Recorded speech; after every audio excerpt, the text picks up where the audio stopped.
ഈ രാഹുൽ മാങ്കൂട്ടത്തിലിനെ കുറിച്ച് ഒന്നും പറയുന്നില്ല, മാങ്ങാണ്ടിയെക്കുറിച്ച് പറയുന്നില്ല, സാറ് മറ്റേ സഖാക്കളെക്കുറിച്ച് പറയുന്നു, അവരെക്കുറിച്ച് പറയുന്നു, ഇവരെക്കുറിച്ച് പറയുന്നു എന്നൊക്കെ പറഞ്ഞ് ചിലർ കമൻറ്റ് എഴുതാറുണ്ട്.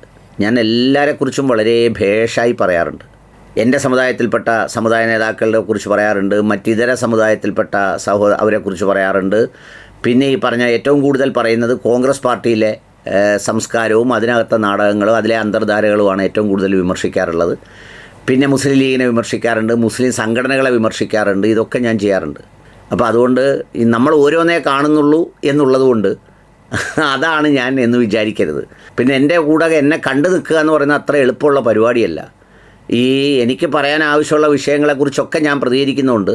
നിങ്ങൾ എൻ്റെ കൂടെ കണ്ടു നിന്നാൽ വലിയ പ്രയാസമാവും. അതുകൊണ്ടാണ് ഞാൻ ഈ രാഹുൽ മാങ്കൂട്ടത്തിൽ എന്ന ആളിൻ്റെ വിഷയം സംസാരിക്കുമ്പോൾ ആദ്യം തന്നെ ആമുഖമായി ഞാനൊരു കാര്യം പറയട്ടെ. എനിക്ക് രാഹുൽ മാങ്കൂട്ടത്തിൽ എന്ന് പറയുന്ന ആളിനോട് യാതൊരു വിധമായ വിധേയത്തോ കടപ്പാടിൻ്റെയോ ആവശ്യമില്ല. അങ്ങനെ ഇല്ലതാനും. പുള്ളിയെ ഞാനിതുവരെ കണ്ടിട്ടില്ല, പുള്ളിയോട് ഞാനിതുവരെ ഫോണിൽ സംസാരിച്ചിട്ടില്ല, പുള്ളിയുടെ എന്തെങ്കിലും ഉപകാരം ഞാൻ ആവശ്യപ്പെട്ടിട്ടില്ല, എന്നോട് പുള്ളി ആവശ്യപ്പെട്ടിട്ടില്ല. സാധാരണ നമ്മൾ ചെയ്യുന്ന പോലെ ഏതെങ്കിലും പരിപാടിക്ക് ആവേശം മൂത്ത് പുള്ളി സെലിബ്രിറ്റിയായി നിൽക്കുന്ന, തരംഗമായി നിൽക്കുന്ന കാലത്ത് പരിപാടിക്ക് വിളിക്കുകയോ അല്ലെങ്കിൽ പുള്ളിയെ കാണാൻ പോവുകയോ അല്ലെങ്കിൽ പുള്ളി മത്സരിച്ച പാലക്കാട് തിരഞ്ഞെടുപ്പിൽ നാട്ടിലൊക്കെയുള്ള ഒരുപാട് ആളുകൾ എല്ലാ പാർട്ടിയുടെയും പേരിൽ അവിടെയൊക്കെ പോയി നിൽക്കുമ്പോഴും ഞാൻ ആ പണിക്കൊന്നും പോകുന്ന ഒരാളുമല്ല.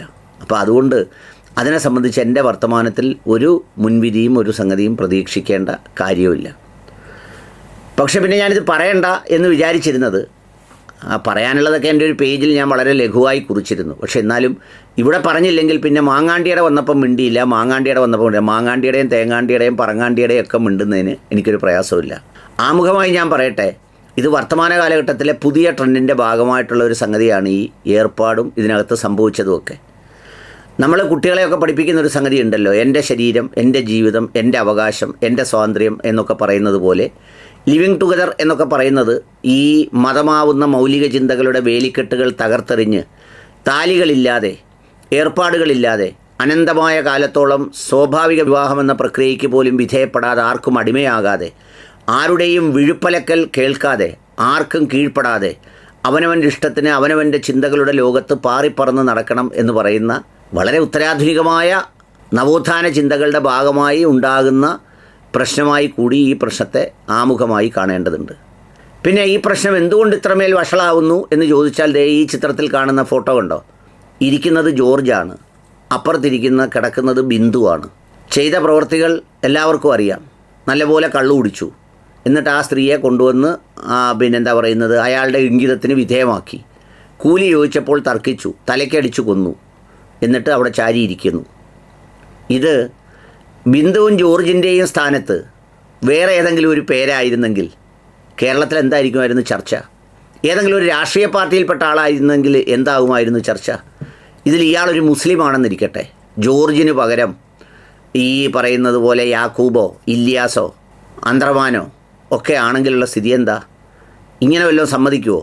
മതപരിവർത്തനത്തിന് കൊണ്ടുവന്നു, ഭീകരപ്രവർത്തനത്തിന് നിർബന്ധിച്ചു. ആ നിർബന്ധിക്കുന്നതിനിടയിൽ ബിന്ദുവിന് ശ്വാസം മുട്ടി, ബിന്ദു മരിച്ചു. ഫ്ലാറ്റിൽ റെയ്ഡ്, പിന്നെ ഇങ്ങനെയുള്ള സ്ഥലങ്ങളിലെല്ലാം റെയ്ഡ്. ഇപ്പോൾ വല്ല ചർച്ചയുണ്ടോ? അപ്പോൾ ഈ ഓരോ വാർത്തയും പൊട്ടിത്തെറിക്കുന്നതിന് പിന്നിൽ ഓരോ പർപ്പസ് ഉണ്ട്. ഇനി നേരെ നമുക്ക് ഈ മാങ്ങാണ്ടിയുടെ വിഷയത്തിലേക്ക് വരാം. മാങ്ങാണ്ടിയുടെ പുറത്തു വന്നിരിക്കുന്ന ഈ വോയിസ് ക്ലിപ്പ് എന്ന് പറയുന്നത് നേരത്തെ വന്ന വോയിസ് ക്ലിപ്പിൻ്റെ തുടർച്ചയാണ്. എന്ന് പറഞ്ഞാൽ പുതിയൊരു കേസല്ല. ഇതിൽ നിന്ന് നമ്മൾ മനസ്സിലാക്കുന്നത് ഇവർ തമ്മിൽ ബന്ധമുണ്ടായിരുന്നു. ഇവർ തമ്മിൽ വിവാഹം കഴിക്കുന്നതിനോളം പരസ്പരം ഉറപ്പ് നൽകുകയും ഉറപ്പ് വിശ്വസിക്കുകയും ചെയ്ത ബന്ധമുണ്ടായിരുന്നു. ആ ബന്ധങ്ങൾക്കിടയിൽ ഇവർ ഗർഭിണിയായി. ആ ഗർഭം അലസിപ്പിക്കുന്നതിന് അവർ തമ്മിൽ സംസാരിച്ച, അന്നത്തെ അടുപ്പത്തിലിരിക്കുന്ന കാലത്ത് അവർ തമ്മിൽ സംസാരിച്ച സംഗതിയാണ് നമ്മൾ കേട്ടത്. ഇരുവശത്തുമുള്ളവർ പ്രായപൂർത്തിയായവരാണ്. ഈ സംഭവവുമായി ബന്ധപ്പെട്ട് ഒരു ക്രൈംബ്രാഞ്ച് അന്വേഷണവും ഒരു ടീമിനെയും പ്രഖ്യാപിച്ചിട്ടുണ്ട്. ആ ടീമിനെ പ്രഖ്യാപിച്ച് അന്വേഷണം മുന്നോട്ട് കൊണ്ടുപോയി. ഇതിന് മുൻപ് ഇതിൻ്റെ ആദ്യ ഭാഗം വന്നപ്പോൾ ഇതിനെക്കുറിച്ച് വളരെ വിദഗ്ധമായ ഒരുപാട് ചർച്ചകൾ നടന്നു. ഞാനിപ്പോഴും ഓർക്കുന്നു, ഈ ഗർഭം കലക്കുന്നതിന് വേണ്ടിയുള്ള ഗുളികകൾ വന്നത് ബാംഗ്ലൂരിൽ നിന്നാണെന്ന് നമ്മുടെ അരുൺകുമാർ ചാനലിൽ നിന്ന് പ്രഖ്യാപിക്കുന്നത് എൻ്റെ ഈ രണ്ട് കണ്ണുകൊണ്ടും കാതുകൊണ്ടും കേട്ടതാണ്. കൊണ്ടുവന്നത് വ്യവസായിയായ സുഹൃത്താണെന്നും ഈ ക്രൈംബ്രാഞ്ച് അന്വേഷണ സംഘം അങ്ങോട്ട് പുറപ്പെട്ടിട്ടുണ്ടെന്നും ഉടൻ വല വീശുമെന്നും വല വീശി പിടിക്കണമെന്നും ഒക്കെ വളരെ ആവേശപൂർവ്വം, വളരെ തൻ്റെ ഇടത്തോടെ ഒക്കെ നിന്ന് ഉറക്കെ വിളിച്ചു പറഞ്ഞതാണ്. ആ വിളിച്ചു പറഞ്ഞതിന് ശേഷം അത് പിന്നെ ഒരു അല്പം പോലും നീങ്ങിയില്ല. പിന്നെ കേട്ട വാർത്തകൾ എന്തൊക്കെയാണെന്ന് ചോദിച്ചാൽ മൊഴി നൽകാൻ തയ്യാറല്ല, സ്റ്റേറ്റ്മെൻറ്റ് നൽകുന്നില്ല, കുട്ടിക്ക് താല്പര്യമില്ല, കുട്ടി രേഖ കൊടുക്കാൻ തയ്യാറല്ല, ഇങ്ങനെയുള്ള വാർത്തകളാണ് കേട്ടത്. ഇപ്പോൾ അതിൻ്റെ ബാക്കിയാണ് പുറത്തു വന്നിരിക്കുന്നത്. ഇത് ആർക്കെങ്കിലും ഗർഭമുണ്ടോ എന്ന് മെസ്സഞ്ചറിലൂടെ അന്വേഷിച്ച ലക്ഷ്മി പത്മപ്രിയ എന്തോ അവരുടെ പേര് ആ മാധ്യമപ്രവർത്തക വളരെ ആവേശപൂർവ്വം ചാനലിൽ ബ്രേക്ക് ചെയ്ത് ആരെ തോപ്പിക്കുക? എന്തിനാണത് ചാനലിൽ ബ്രേക്ക് ചെയ്ത് ആർക്ക് ലാഭം ഉണ്ടാക്കാൻ? ആരുടെ വർക്കാ അത്? എന്തിനാ ആ പണി? അത് യഥാർത്ഥത്തിൽ ഒരു സ്ത്രീ ഒരു പെൺകുട്ടിയെ അനുഭവിച്ച വേദനയാണെങ്കിൽ, അവളെ ചതിച്ചതാണെങ്കിൽ, അതിന് അന്വേഷിക്കുന്ന ഒരു ടീമുണ്ടെങ്കിൽ, ആ അന്വേഷണം നടന്നുകൊണ്ടിരിക്കുകയാണെങ്കിൽ ഈ രേഖ എന്തു വേണം? ആ ടീമിന് കൊടുക്കണം, ആ പെൺകുട്ടി മൊഴി കൊടുക്കണം. മുഖ്യമന്ത്രിക്ക് പരാതി കൊടുക്കുമെന്നൊക്കെ പറഞ്ഞ് ഇനി മുഖ്യമന്ത്രിക്ക് പരാതി കൊടുക്കാനായി ആ കുട്ടി വീട്ടിൽ നിന്നിറങ്ങുന്നു, പോകുന്ന വഴി കാണിക്കുന്നു, അവിടെ ചെല്ലുന്നു, അവിടെ ചെന്ന് മുഖ്യമന്ത്രിയെ കാണുന്നു എന്നൊക്കെ പറഞ്ഞ് തരംഗം സൃഷ്ടിച്ച് ഒരു സംഗതി ചെയ്യുന്നത് സദാചാരത്തോടുള്ള ഇഷ്ടമോ മൂല്യങ്ങളോടുള്ള ഇഷ്ടമോ ഒരു പെൺകുട്ടിക്ക് നീതി ലഭിക്കുന്നതിന് വേണ്ടിയുള്ള അഭ്യാസമാണോ? അല്ലെന്നാണ് എൻ്റെ ഉറച്ച അഭിപ്രായം.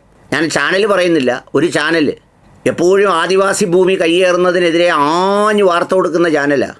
എന്നിട്ടോ ആദിവാസി ഭൂമി കയ്യേറി ഒരാൾ പണി കഴിപ്പിച്ച ഹോട്ടലിൽ പോയി സൗജന്യമായി 3-4 ദിവസം ചാപ്പാട് മേടിച്ച് സന്തോഷത്തെ അവിടെ കഴിഞ്ഞിട്ട് അവർ തിരിച്ചു പോരുന്നു. അപ്പോൾ അവർ ഈ വാർത്ത എഴുതുന്നത് എന്തിനാ? ആരെ ആവേശം കൊള്ളിക്കാനാ? ആദിവാസിയോടുള്ള ഇഷ്ടം കൊണ്ടാണോ? അല്ലെങ്കിൽ ഈ പറയുന്ന സംഗതികൾ കാശ് കൊടുത്ത് താമസിച്ചാൽ പിന്നെയും ശരിയാ, ഞങ്ങൾ പണം കൊടുത്താൽ സർവീസ് സ്വീകരിച്ചെന്ന് പറയാം.